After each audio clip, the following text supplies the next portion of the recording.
Hey guys, this is going to be me reviewing my school's government curriculum, except I don't really care that the teacher's watching and I'm just going to say what I actually think. Sorry in advance if I offend you, Mr. Jones, but that's not the point of this. Okay, so starting with Unit 1, which was comparative government. We went through this unit in about 4 weeks. So one part of it was the different governments, but this wasn't what we started off with because our school did something else first. But comparative government, so we did group research projects into different types of governments, which I really liked instead of just reading about them, because just reading about them doesn't help you retain information as well. And also by the end we knew what information other people needed to know and were able to just present that instead of adding the useless stuff that was just boring and we didn't care about. One example of like comparative governments would be the U.S. is usually referred to as American democracy or the U.S. democracy, when really it's a democratic republic, because in democracy people vote directly for laws and such, when in a democratic republic you vote for people to make those decisions for you. They're called elected representatives.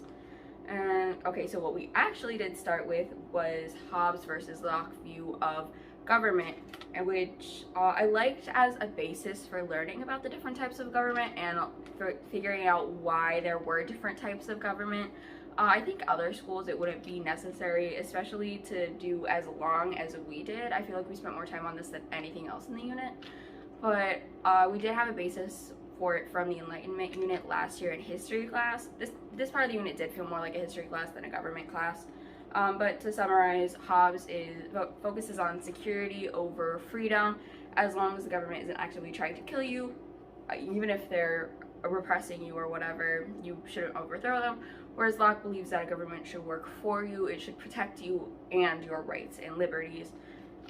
So it's freedom of life, liberty, and property was the phrase that he coined, which comes up again later when we talk about the Declaration of Independence. Another thing that we talked about in Unit 1 were the purposes of government, which was kind of cool to go over specifically because it's always kind of just inferred that you know it or assumed that you know it, which I did know that protecting life and property and maintaining public order were purposes of government, but I wasn't really aware that providing public goods was also a purpose of government. I thought it was just something that they did randomly. We went over it really quick, but it was fine because it wasn't something you need to go in depth on.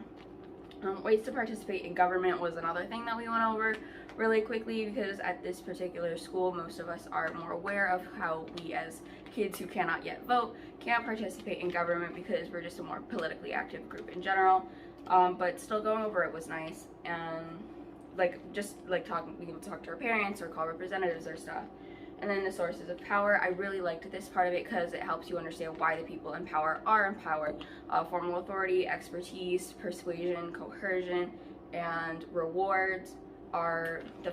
Okay, so Unit 2, Roots of American Bureaucracy. This was also 4 weeks long. We talked about the Declaration of Independence, which I'm tired of because I've been learning about it every year since 5th grade. Tired of it, but I get why we go over it. Then we went through the Articles of Confederation a bit.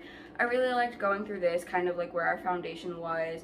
We summarized it for a day and talked about it in groups, about how it was more of a confederal system as opposed to a federal system of government, where the states had more power than a central union federal type government thing, but that didn't exactly work out.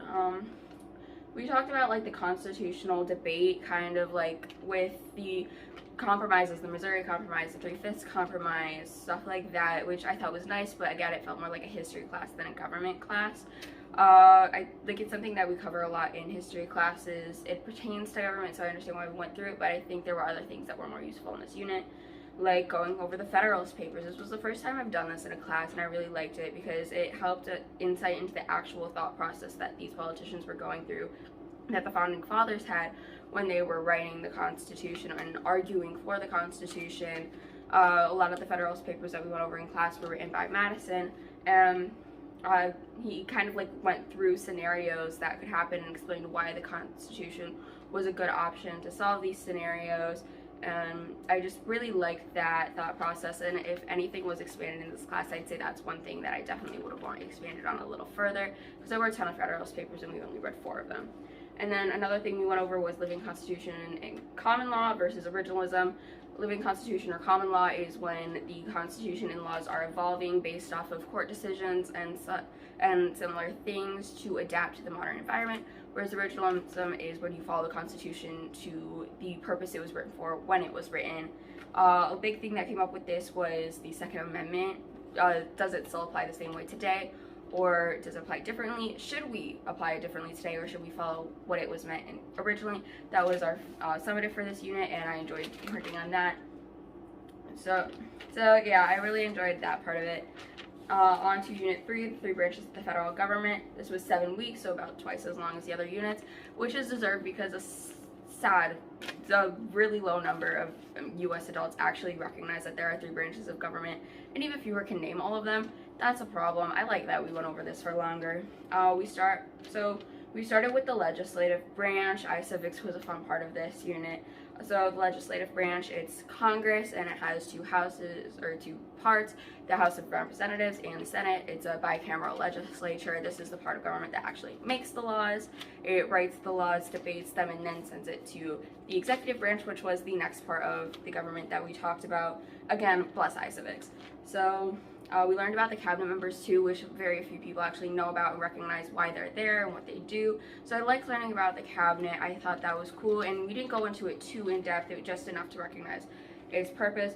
The executive branch is who carries out the orders, or carries out the laws. They sign them, and they also do other things like executive orders issued by the president. We learned about executive orders, which I haven't learned about in any of my other classes, so that was nice. Also, where the president gets his power, like inferred powers and the given powers that Congress should have, but they were lazy and gave it to the president. Stuff like that I liked learning about. And then we also talked about the judicial branch, which was the shortest part, which kind of makes sense. The judicial branch is what goes over, like, checks laws and makes sure that they are constitutional and right. This is also where a lot of common law comes from, Supreme Court cases. And there was nothing really new. Like, there are 9 justices, and they get elected by the president and verified by the Congress. So yeah, all of that, and then that's Unit 3. Oh, and throughout Unit 3, separation of powers was ingrained into it. It wasn't something that was specifically taken out and looked at, which I also liked, because that is something that we are more familiar with and easily is ingrained into the curriculum. So I like that. Also, civil liberties and civil rights is Unit 4. This was 2 weeks. It was really short because we were running out of time. Civil liberties are things that the government is, so we have protections from the government. Like the Bill of Rights is a huge thing. Protections in court, like the 5th Amendment, I plead the 5th kind of thing, are civil rights. We are protected from persecution from the government. They're civil liberties, sorry, I didn't mean to say civil rights, because civil rights are kind of protections from each other. They're equality type things, like the civil rights movement that we learned about in history class. So learning the specific difference between that was cool. We didn't really know that before. It was mostly discussions. There weren't really any big projects, which I really like, because this is a unit that I think fits better with discussions. So that's pretty much Unit 4. It kind of blended into Unit 5, which is media's influence on society. It was 2 weeks. Again, it was really short. We were running out of time at the semester. We talked about PACs and super PACs, or political action committees. This was really short, but a lot of people don't know about these and don't know that there are differences between the two or how much power they really have. So I like learning about that, learning that that's a thing that exists, and the videos that we watched explaining them I thought were really nice. Again, I like that it was just discussions instead of like readings and stuff, because readings are really boring. We did a presentation at the end about political ads and how they're not the most reliable things and how they can be wrong, and I liked that because it forced us to look at things that are actually real and have been presented for us. So those are all of the units that we have went through. So now I'm going to do an actual teacher review. Sorry, Mr. Jones, if you want to stop the video now, that's fine. None of this pertains to government anymore. I thought there was too much reading in the class for taking notes. Honestly, like, book notes are really boring and we don't actually take them, especially not for a blow-up class like this is supposed to be. It's not that this is supposed to be a blow-up class per se, it's just that all of our other classes are really hard and take up a lot of time. We don't really want to do notes, we just want like videos or activities, or we want to be presented in class. I like that there wasn't a ton of homework, but like all the reading you sent for homework, no one did. We cheated on every single reading quiz, every single one of them. All of us did. There was one time when you gave us an answer when we were asking a clarifying question. That's why we were laughing. I'm sorry. But yeah, every one of us cheated, and we didn't do the reading. things. I'm sorry. The reading was not the best in any way, but there have been worse, so it's fine. That with the summatives, I like that you did more presentations than you did essays or written summatives. The essays and written summatives were honestly horrible. I hate doing those. We do them for so many other classes. The presentations are so much easier. They're more fun, collaborative, and engaging on the students' behalf. And honestly, you have less of them to read if we do that. It's better for both of us if you do the presentation. So I like that you did those more than essays. With the notes, I don't like doing reading notes. I feel like this is something that, like, what type of notes you assign should depend on, like, the student body. And our student body doesn't want any more notes for government class, like reading notes. We want things that are more engaging, more active. That's why I really liked when we did iCivics to understand the unit. It was more fun, it was lighthearted. This is a class like that is supposed to be easier than our other classes because it's not an IB class, it's an American class. And I like that it was treated as such for the most part in this school. But source evaluation, I get why we did it, and I get why we did it at the time we did it. It was still annoying, but I did like that it was focused on, like, this is kind of like keeping the IA in mind because we were writing that at the time, especially with you being an IB reader. So it was something that was useful. It was just like a lot of it, and doing it even after the IA was finished and we turned in our rough copy for that. I think there was a lot of it, but again, I understand why we did it. It's just annoying. And then the grading. Not gonna lie, I feel like you're a really, really harsh grader. Maybe it's because you grade for the IB, but I feel like there were a lot of stuff that people got B's on that they really deserved A's on. Again, considering that this is a US government class, this is not an IB class, I feel like the grading should have been easier because the curriculum is it's less hefty than the other ones. You were grading like these were IB assignments instead of just government assignments, and I didn't really love that. I really didn't love that, honestly, but there are worse things to do wrong, and it kind of like forced us to get better. But still, this isn't the place where I think that was the right thing to do. I think there were other classes where, like history, where we should be graded harder, not government. But overall, I think the class was an 8 out of 10, considering that I can't think of a way that this class could get higher.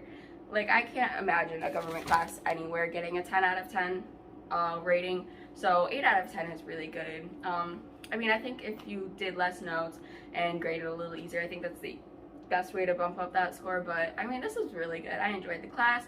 The last thing I want to talk about was class control. At the beginning of the year, we got really behind because you couldn't really control us. We were really rowdy. We were back from online learning and COVID. We got really behind really quickly. Our discussions went way too long. You got us under control and figured out how we were working, and we wasted less time in class. I also like that it was more of a chill atmosphere. It was like, gave us time to do our assignments. If we weren't necessarily doing them, that's on us, as long as they get turned in on time. So again, I really like that. So yeah, 8 out of 10 for the class overall. That's my presentation.